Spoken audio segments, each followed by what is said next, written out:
आज की क्लास में कक्षा 10th का विज्ञान में अगला टॉपिक करेंगे जो है वायुमंडलीय अपवर्तन। अगला टॉपिक है वायुमंडलीय अपवर्तन।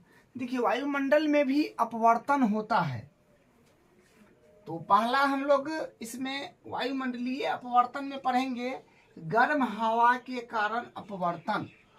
पहला होगा गर्म हवा के कारण अपवर्तन। तो देखिए गर्म हवा के कारण भी अपवर्तन होता है। जैसे यहाँ पर देखिए ये क्या है कि ये जो है लकड़ी जोड़ा हुआ है और ये आग लहर रहा है। तो यहाँ पर जो होगा एकदम बीच में जो होगा यहाँ पर जो है ये उष्मा का प्रभाव यहाँ पर ज्यादा है, यानी यहाँ पर ज्यादा गर्म है। और इसके आसपास जो है आस पास में इधर ये थोड़ा ठंडा है। तो क्या है कि देखिए ठंडी वायु जो होता है, ठंडी वायु उसमें प्रकाश की कण नजदीक होता है। ठंडी वायु में क्या होता है कि ठंडी वायु का कण जो होता है, ठंडी वायु में इसका कण होता है एकदम पास पास होता है। ठीक है, ठंडी वायु का कण पास पास होता है, जबकि गर्म वायु का कण जो होता है ये दूर दूर होता है। तो दूर दूर होता है तो ये ज्यादा फैलता है। ठीक है, ये ज्यादा दूर तक जाता है। तो ये गर्म वायु है, तो गर्म वायु में क्या होता है कि इसका कण एकदम दूर दूर होता है और ये ज्यादा ये जल्दी ये दूर चला जाता है। तो इसमें क्या होता है कि जब हम लोग देखते हैं अचानक कहीं पर अगर आग लहरता है तो उसके जैसे यहाँ पर अगर आग लहर रहा है तो इधर से अगर हम उधर देख रहे हैं तो क्या होगा, उधर वाला वस्तु जो है उसमें झिलमिलाहट नजर आएगा। क्या होगा कि अगर ये यहाँ पर आग जल रहा है और हम इस तरफ से इस तरफ यहाँ खड़ा हैं, इस तरफ कोई वस्तु को देख रहे हैं, तो क्या होगा कि वो वस्तु झिलमिलाहट दिखाई पड़ता है। किसके कारण? ये तो गर्म वायु है और यहाँ पर ठंडी वायु है, तो ये माध्यम तो चेंज हो जाएगा, क्योंकि गर्म वायु है तो इसका माध्यम जो है ये जो है यहाँ पर ये हो जाएगा सघन माध्यम और ये हो जाएगा विरल माध्यम। तो मतलब माध्यम चेंज हो जाएगा। तो माध्यम चेंज होने में क्या होगा कि वस्तु जो है उसका स्थिति कुछ और दिखाई पड़ता है। ठीक है, तो उसी के कारण जो है वस्तु को अगर मान लीजिए कि यहाँ से हम हैं, यहाँ खड़ा है और यहाँ से वस्तु को देख रहे हैं, तो देख रहे हैं वस्तु को, तो ये यहाँ से जब यहाँ आएगा, यहाँ से अगर यहाँ तक तो ठीक आएगा और यहाँ से फिर यहाँ गर्म वायु है, तो गर्म वायु है तो वस्तु थोड़ा सा इसे दिखाई पड़ेगा, तो जिसके कारण वो वस्तु हमको झिलमिलाहट दिखाई पड़ेगा। ठीक है, तो गर्म वायु के कारण ही जो होता है वस्तु झिलमिलाहट दिखाई पड़ता है। तो देखिए क्या लिखा हुआ है कि आग भट्ठी उष्मीय विकिरण आदि के ऊपर उठती गर्म वायु के विक्षुब्ध प्रवाह के धूल के कणों की आभासी अनियमित अस्थिर गति अथवा झिलमिलाहट दिखती है। तो वही बात है कि यहाँ पर आग लहर रहा है और इसके हम पास हैं और वस्तु को देख रहे हैं, तो वो वस्तु झिलमिलाहट दिखाई पड़ेगा। और ये गर्म वायु जो है इसका कण जो है दूर होता है, तो ये हवा के कारण कभी इधर आ जाएगा कभी इधर आ जाएगा, तो उस तरह से अलग अलग स्थिति पर वस्तु हमको दिखाई पड़ेगा। ठीक है, तो वही है कि आग भट्ठी उसमें विकिरण आदि के ऊपर उठती गर्म वायु के विक्षुब्ध प्रवाह में धूल के कणों की आभासी अनियमित अस्थिर गति अथवा झिलमिलाहट दिखती है। उसके बाद दूसरा है पॉइंट, अपने आसपास की वायु से अधिक गर्म होती है। अपनी आसपास ये जो यहाँ पर का जो होता है उष्मा, यहाँ पर का जो गर्म वायु होता है, आसपास जितना होगा उससे ज्यादा गर्म होगा यहाँ पर। ठीक है, यहाँ पर जो है या फिर ये आग धनकता है तो वहां पर अगर ध्यान से आप देखिएगा तो झिलमिलाहट आएगा। क्यों? क्योंकि यहाँ पर जो है अधिक गर्म वायु होता है, यहाँ पर ज्यादा ताप होता है, तापमान। ठीक है, तो ये कि अपने आसपास की वायु से अधिक गर्म होती है यहाँ पर का।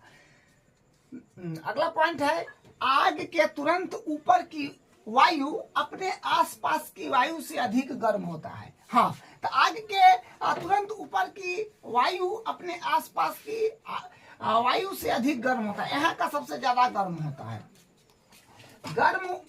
गर्म वायु हल्की होती है, ऊपर की ओर उठती है तथा इसका घनत्व ठंडी वायु के तुलना में कम होता है। देखिए क्या है कि गर्म वायु हल्की होती है, ऊपर की ओर उठती है तथा इसका घनत्व ठंडी वायु की तुलना में कम होता है। तो गर्म वायु जो है ये हल्की होता है और इसका घनत्व जो है ठंडी वायु की तुलना में कम होती है। देखिए अगला है, गर्म हवा का अपवर्तनांक ठंडी वायु के तुलना में थोड़ा कम होता है। देखिए गर्म हवा का जो अपवर्तनांक है वो ठंडी वायु के तुलना में थोड़ा कम होता है, क्योंकि गर्म वायु का अपवर्तन ठंडी वायु से कम होता है तथा गर्म वायु की स्थिति स्थिर नहीं रहती है और लगातार बदलती रहती है। इसलिए गर्म वायु से होकर दिखने वाला वस्तु की आभासी स्थिति अलग अलग दिखती है। आभासी स्थिति अलग अलग दिखती है।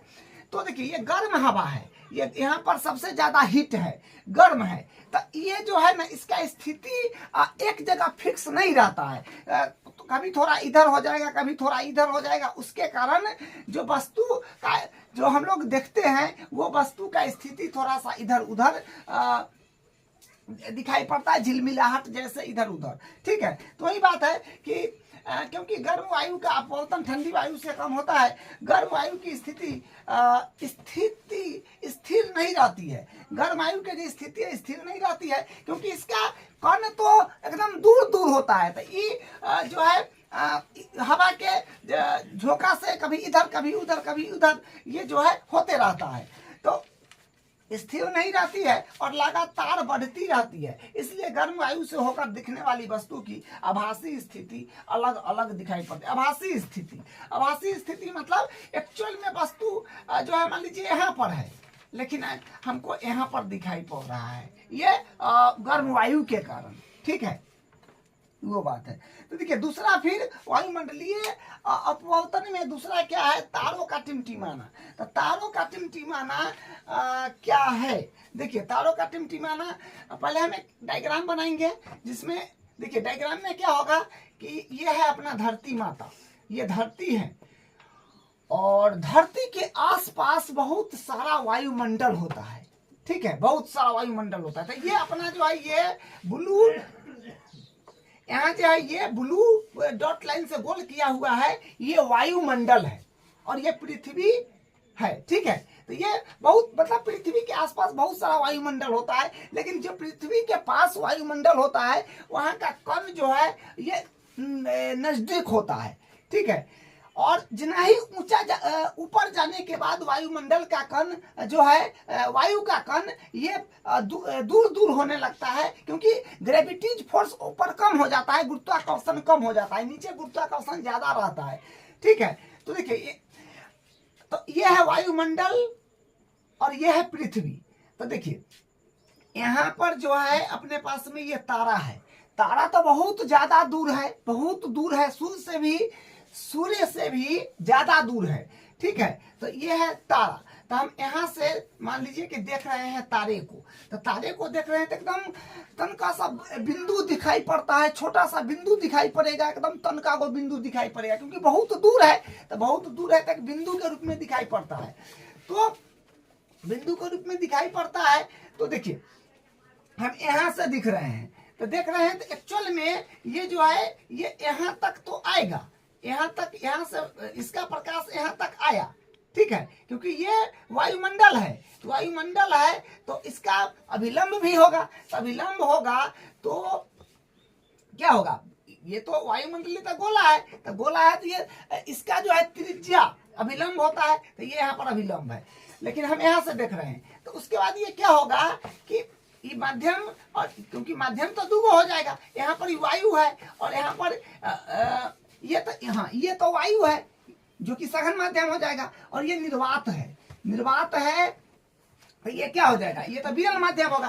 तो विरल माध्यम से ये विरल माध्यम हो गया, विरल माध्यम से सघन माध्यम में जब प्रकाश की किरण आता है तो क्या होता है, जब प्रकाश की किरण माध्यम चेंज करता है तो वो क्या होता है, वस्तु का स्थिति जो है वो अलग दिखाई पड़ने लगता है। तो जब विरल माध्यम से सघन माध्यम में जब आता है प्रकाश की किरण तो अभिलंब की ओर जो है ये मुड़ता है।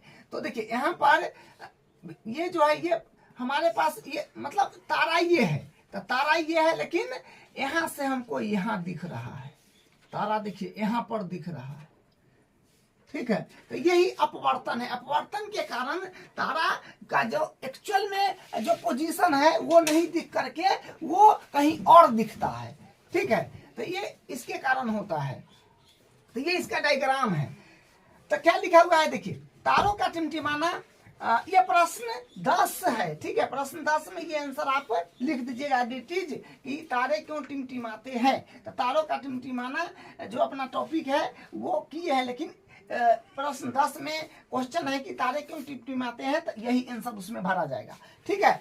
देखिए क्या है, तारे धरती से बहुत दूर है। हाँ, ये तो बात जाहिर सी है कि तारे जो है धरती से काफी दूर है, तब तो हमको इतना बहुत तारे जो है बहुत बड़ा है, लेकिन हमको एक बिंदु सा दिखाई पड़ता है। तारे धरती से बहुत दूर है, उनसे आने वाला प्रकाश बिंदु रूपी प्रकाश,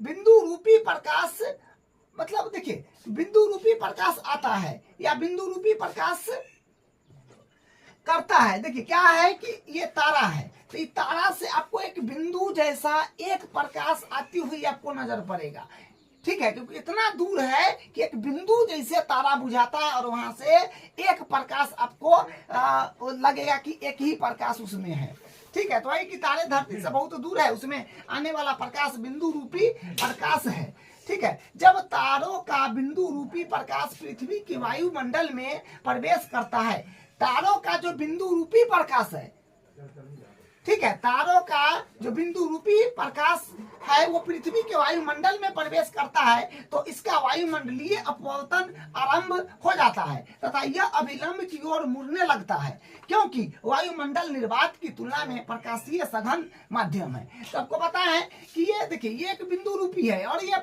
इसका प्रकाश जब वायुमंडल में आता है, क्योंकि पृथ्वी के चारों तरफ हजारों वायुमंडल है और जो पृथ्वी के पास है वो वायुमंडल जो है ये एकदम इसका कण जो है नजदीक है, ठीक है। तो ये क्योंकि ये तो निर्वात से आ रहा है और ये पृथ्वी के चारों तरफ वायु है जो कि सघन है और ये विरल है, तो ये अभिलंब की ओर मुड़ेगा, ठीक है, जिसके कारण हमको तारे जहां है वहां पर सटीक एग्जैक्ट जहां है वहां नहीं पता चलता है, कुछ अलग दिखता है और टिमटिमाते हुए दिखता है, ठीक है। तो वही है कि जब तारों का बिंदु रूपी प्रकाश पृथ्वी के वायुमंडल में प्रवेश करता है तो इसके वायुमंडलीय अपवर्तन प्रारंभ हो जाता है तथा यह अभिलंब की ओर मुड़ने लगता है, क्योंकि वायुमंडल निर्वात की तुलना में प्रकाशिक सघन है, ठीक है। क्या है कि वायुमंडल निर्वात की तुलना में प्रकाशिक सघन है। अगला पॉइंट में देखिए क्या है, ऐसा होने के कारण तारे की आभासी स्थिति कुछ और दिखती है। तो आभासी स्थिति कुछ ऐसे होने के कारण ही जैसे तारा यहाँ है और दिखता है यहाँ, तो ये कितना मुड़ गया, यहाँ से इतना मुड़ गया, तो तारा यहाँ है दिखता है यहाँ, इसी के कारण, ठीक है। तो ऐसा होने के कारण तारे की आभासी स्थिति कुछ और दिखती है। क्षैतिज के निकट मौजूद तारा कुछ अधिक ऊंचाई पर दिखता है। क्षैतिज मतलब यहाँ से इसके सीके जो है ये एक क्षैतिज है, ये क्षैतिज के वही बोला है कि क्षैतिज के निकट मौजूद, हाँ, क्षैतिज के निकट मौजूद तारा कुछ अधिक ऊंचाई पर दिखाई पड़ता है। क्षैतिज के निकट जो मौजूद तारा है वो अधिक ऊंचाई पर दिखाई पड़ेगा, क्योंकि वायुमंडल की स्थिति लगातार बदलती रहती है, इसलिए तारे की आभासी स्थिति भी लगातार बदलती रहती है,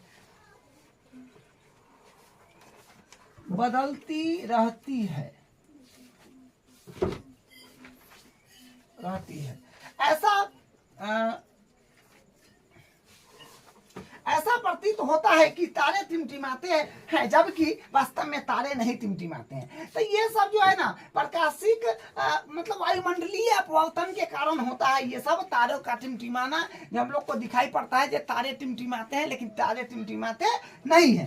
तो यही जो है इसका आंसर होगा। ठीक है, तो आप अपना भाषा में भी समझ के लिख सकते हैं। तो यहाँ से यहाँ तक इसका आंसर हो जाएगा।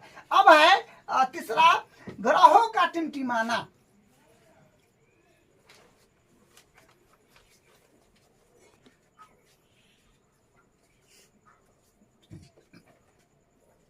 तो तीसरा में ग्रहों का टिमटिमाना।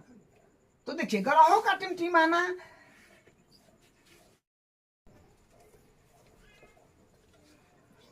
तो तीसरा में है ग्रहों का टिमटिमाना। ठीक है, तो देखिए ग्रह जो है ना ये पृथ्वी के काफी निकट है तारों की तुलना में। तो यहाँ पर जो क्या है, देखिए डायग्राम यहाँ पर बना हुआ है।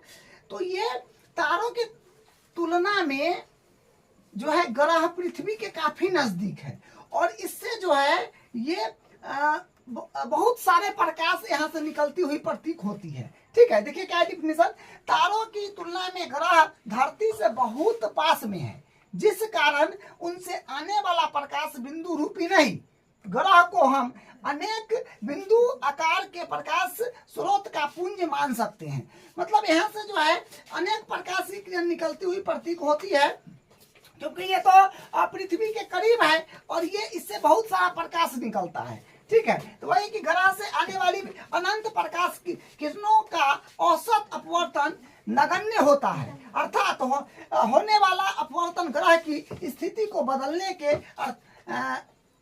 अपर्याप्त है, बदलने के लिए ये जो है अपर्याप्त है। तो ये यहाँ पर ये डायग्राम है, ये जो है ग्रह है और ये वायुमंडल है और ये पृथ्वी है और यहाँ पर यहाँ से दिख रहा है, मतलब यहाँ से ग्रह को देखा जा रहा है। तो ये इसका डायग्राम हो जाएगा। ठीक है, और हाँ ये जो है ग्रहों का टिमटिमाना ये आपका अभ्यास प्रश्न का 11 नंबर है, तो उसमें यही आंसर लिख करके यही डायग्राम बनाना है।